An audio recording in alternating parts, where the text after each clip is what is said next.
So question number 37. From the following balance sheet of XY Limited, prepare a cash flow statement for the year ended 31st March 2023. देखो हमें balance sheet दी है जिसमें share capital, reserve and surplus, long term borrowings, trade payables, ऐसे ही non current assets में property plant equipment, intangible assets, non current investment, inventory, trade receivables, cash and cash equivalent and other current assets दिए हैं। साथ में हमें notes to accounts and additional information है।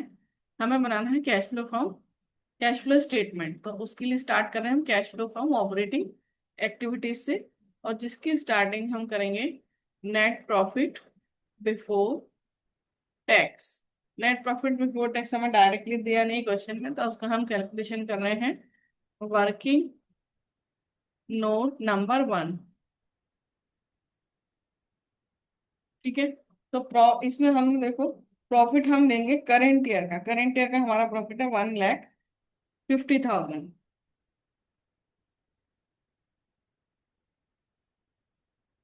ठीक है।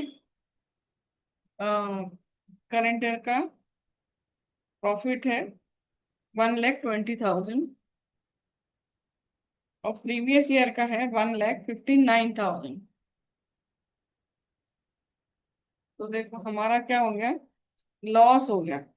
सो 159 माइनस 120, प्रॉफिट कम हो गया ना, ये तो हमने लॉस किया होगा 39,000 से। इसमें हम ऐड करेंगे ट्रिप। तो सबसे पहले आएगा टैक्स प्रोविजन। सो टैक्स से रिलेटेड इसमें कुछ नहीं दिया है क्योंकि जो करंट लायबिलिटीज में वो होता तो है ही नहीं।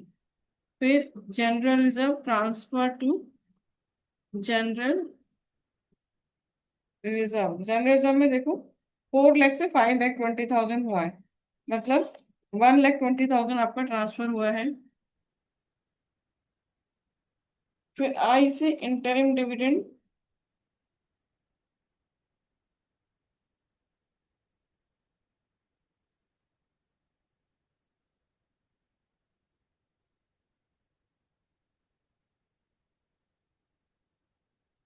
इंटरिम डिविडेंड से रिलेटेड कोई इंफॉर्मेशन नहीं है। And then proposed dividend. So proposed dividend से रिलेटेड भी कुछ नहीं।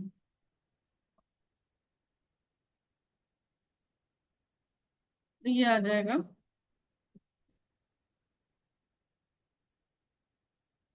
81,000।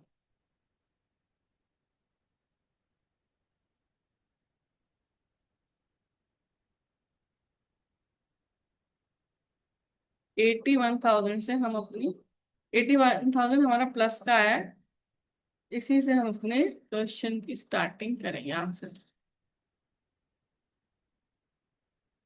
81,000 यहाँ लेके आए।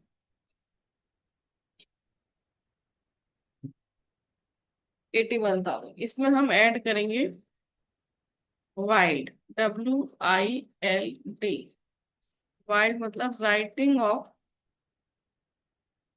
Intangible asset. देखो इंटेंजिबल एसेट है, यस आपके पास। इंटेंजिबल एसेट्स पहले 20,000 की थी, 15,000 की है, तो 5,000 से राइट ऑफ हो रही है। तो ये 5,000, और एक देखो फोर्थ पॉइंट में लिखा है during the year share issue expenses amounted to 10,000 which were written off from profit and loss. तो ये भी राइट ऑफ किया गया है। So writing off share issue expenses 10,000। ठीक है। फिर है इंटरेस्ट पेड। तो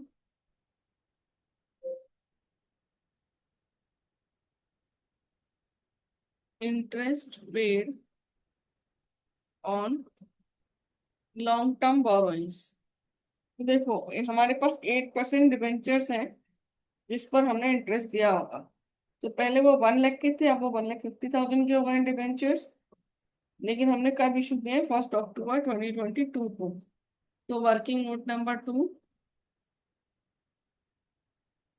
डिबेंचर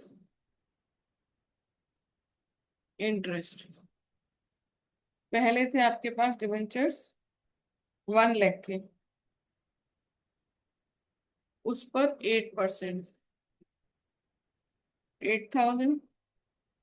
फिर आपने 50,000 के और इशू किए हैं 8% फॉर 6 मंथ्स, क्योंकि 1 अक्टूबर से 31 मार्च तक का। सो 50,000 पर 8% फॉर 6 मंथ्स, 2,000। दोनों को मिला के आ गया 10,000। तो ये 10,000 हम यहाँ पे ले जाएंगे interest on long term borrowing. ठीक है। अब एल, एल मतलब loss on sale of asset. तो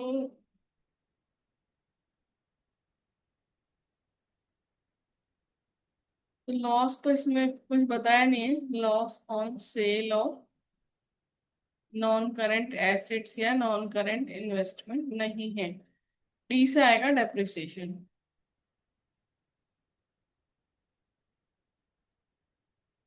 डेप्रिसिएशन 30,000।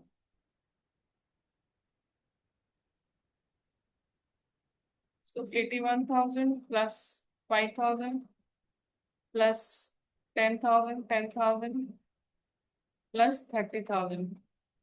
सो 1,36,000 लेस PDI।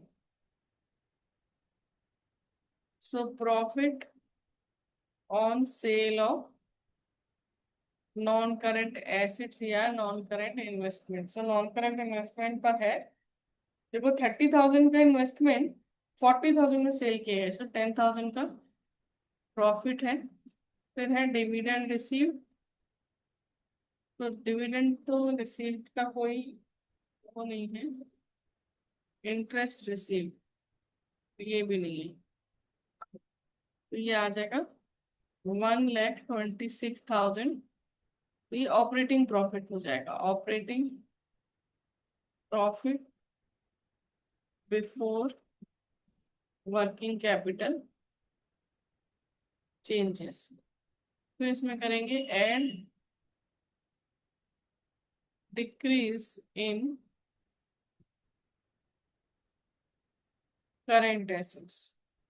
तो करेंट एसेट्स देखो इन्वेंट्री है, इन्वेंट्री तो इंक्रीज हो रही है, ट्रेड रिसीवेबल्स डिक्रीज हो रहे हैं।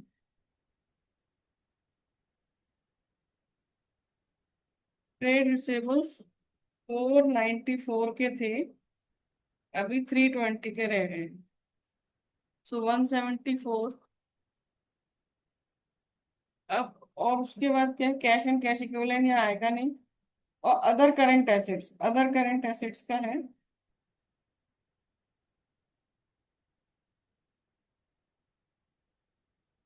एक मिनट, इंटरेस्ट रिसीव्ड है इसमें, क्योंकि नॉन करेंट इन्वेस्टमेंट दिए हुए हैं।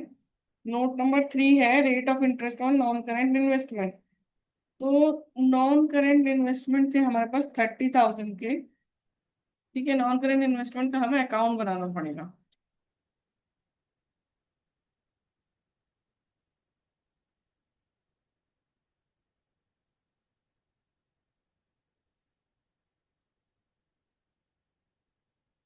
ये क्वेश्चन में एग्जाम में इस चैप्टर से 8 मार्क का आता है। ठीक है, इम्पोर्टेंट चैप्टर है, टफ भी है। तो हमें एक एक चीज ध्यान से करनी है। और देखो आप लोग कुछ ना कुछ चीज मिस हो भी रही है, लेकिन हमें ध्यान से ही करना है। ठीक है, नॉन करेंट इन्वेस्टमेंट। तो हमारे पास है पहले टू बैलेंस ब्रॉट डाउन 30,000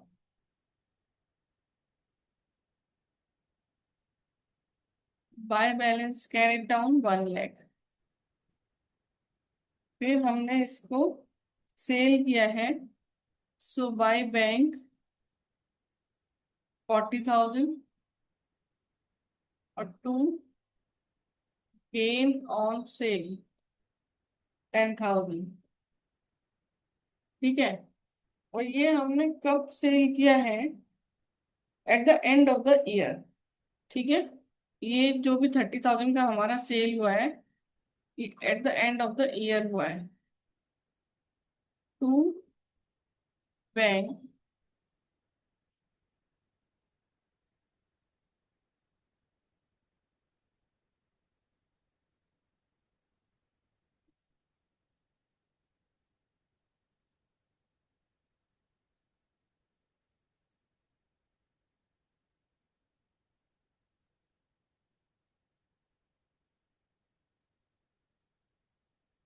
तो 1,40,000, 1,40,000 एंड 1 लाख। तो हमारे पास 1 लाख के तो ये वाले हैं और 30,000 के पहले हैं। तो इंटरेस्ट जो लगेगा, क्योंकि जो हमने सेल किया है 30,000 वो at the end of the year किया है, सो इंटरेस्ट रेट है हमारे पास 10%। सो इंटरेस्ट होगा 10% ऑफ 1,30,000, सो 13,000। जो हमने बाई किया है, लेकिन वो कैसे पता हमने कब किया है? तो जो हमने परचेज किया है वो भी ऐसा हम मानेंगे कि हमने at the end of the year किया है, ठीक है। और पर सेल भी at the end of the year किया, तो हमारे पास पूरे साल कितने रहे? 30,000। 1,30,000, 30,000, तो 3,000 का आएगा इंटरेस्ट। तो हमने एज्यूम किया है कि non current investment purchase on 31 मार्च 2023, और गिवन गिवन क्या है? Non current investment sold on 31 मार्च 2023। सो 3,000 का हमारा इंटरेस्ट है, वो यहाँ आ जाएगा 3,000।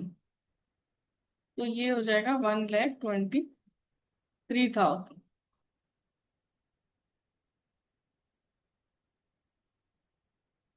अब हमारा ट्रेड रिसीवेबल्स का हमने कर लिया, क्योंकि वो डिक्रीज हो रहा था।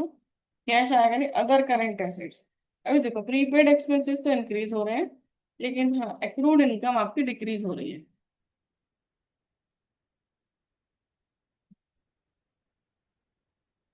2,000।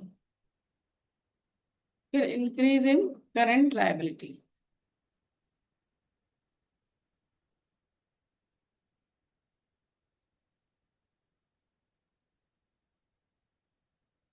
उसमें है ट्रेड पेबल,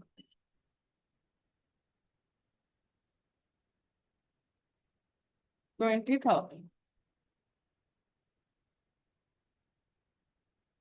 तो ये हम प्लस कर रहे हैं, तो 123 प्लस 174 प्लस 2 प्लस 3,19,000। फिर हम लेस करेंगे increase in current assets. Increase in current assets, देखो इन्वेंट्री इंक्रीज हो रही है। Inventory 630 minus 420, 2,10,000। फिर इन्वेंट्री के बाद है ट्रेड रिसीवेबल्स, हमने कर लिया, ठीक है। फिर प्रीपेड एक्सपेंसेस भी हमारे इंक्रीज हुए 4,000 से।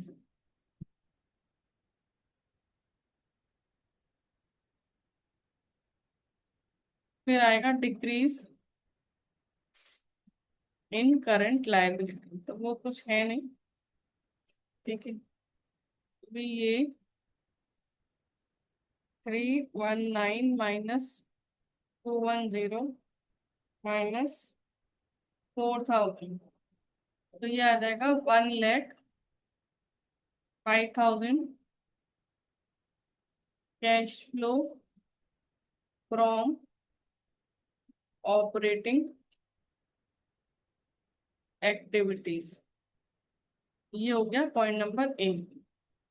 अब हम करेंगे B, cash flow from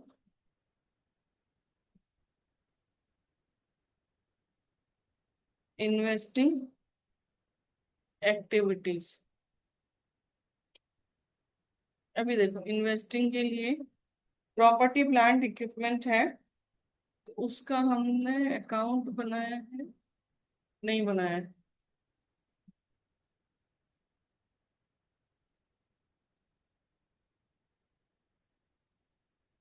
working note number 1, 2, 3,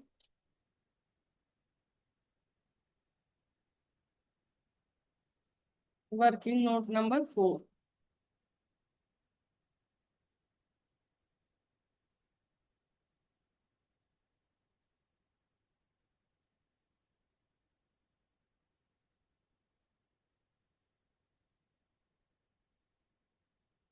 तो ये हम बना रहे हैं कौन सा account, property plant and equipment मतलब मशीनरी अकाउंट, इसमें दिया हुआ है मशीनरी।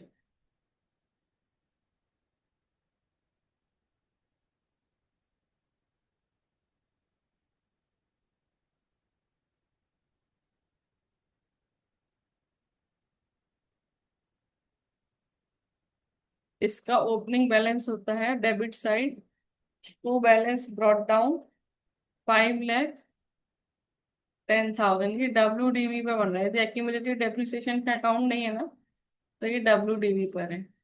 तो बाय बैलेंस कैरिड डाउन 7,50,000।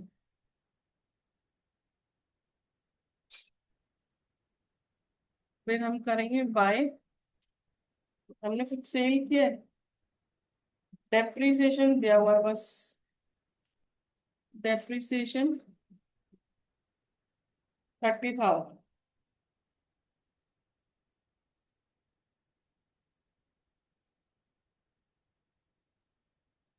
तो 7,80,000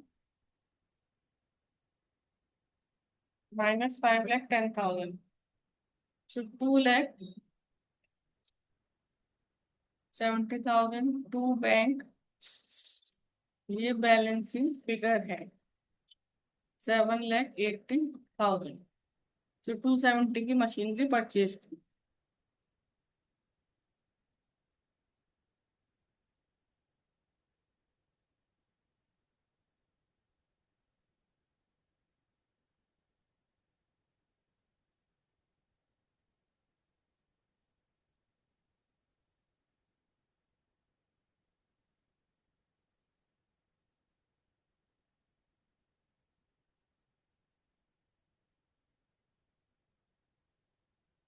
2,70,000, तो ये हो जाएगा आपका आउटफ्लो। फिर है नॉन इंटेंजिबल एसेट, जो है वो तो हमने राइट ऑफ कर दिए। नॉन करेंट इन्वेस्टमेंट आपके सेल हुए थे 40,000, नॉन करेंट इन्वेस्टमेंट सोल्ड 40,000। फिर नॉन करेंट इन्वेस्टमेंट हमने परचेज भी किए हैं 1 लाख के।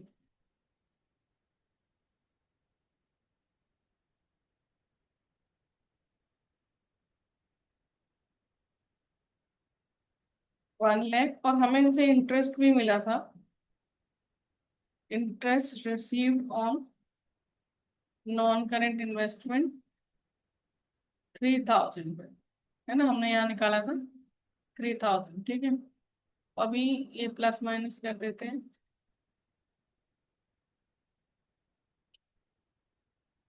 तो 40,000 एंड 3,000, 43,000 माइनस 2,70,000 माइनस 1 लाख, तो 3,27,000। So cash flow, cash used actually, cash used in investing activities। ये बी पार्ट हो गया। अब हम करेंगे सी पार्ट।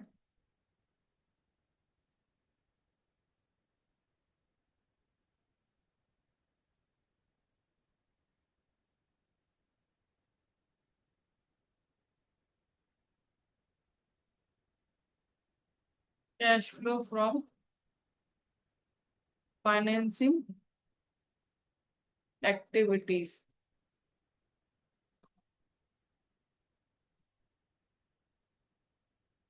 ठीक है।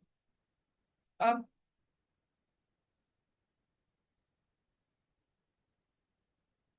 देखो, शेयर कैपिटल था 8 लाख से 10 लाख हो गया, सो issue of share capital 2 lakh.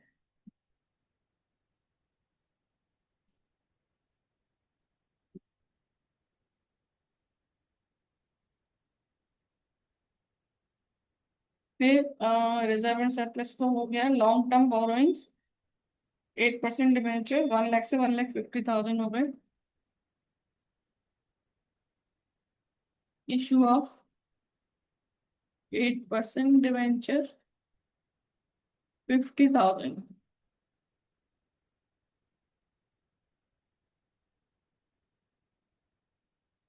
ठीक है। फिर हमने डिबेंचर पर इंटरेस्ट पे किया था, इंटरेस्ट ऑन डिबेंचर्स कितना था? 10,000।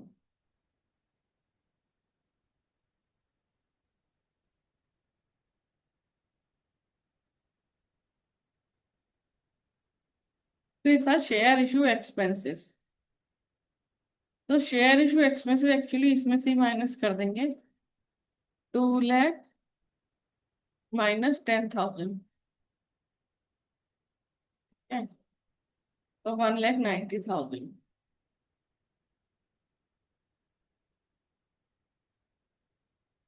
ये अलग ही करते हैं।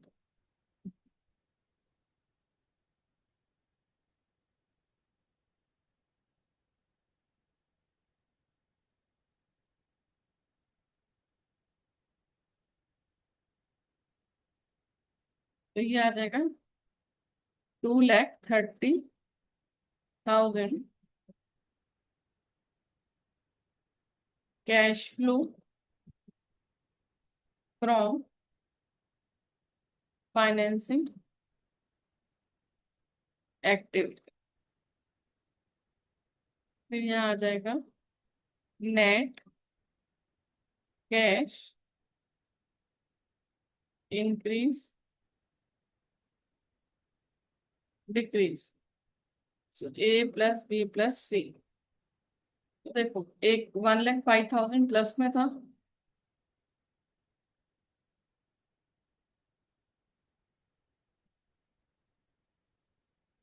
प्लस 2,30,000 -3,27,000। सो 8,000।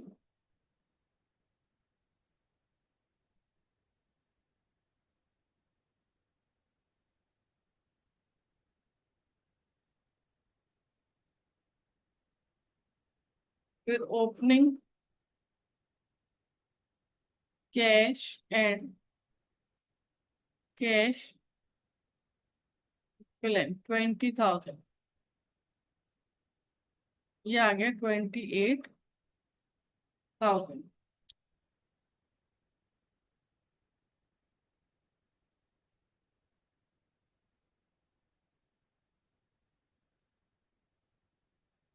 28,000।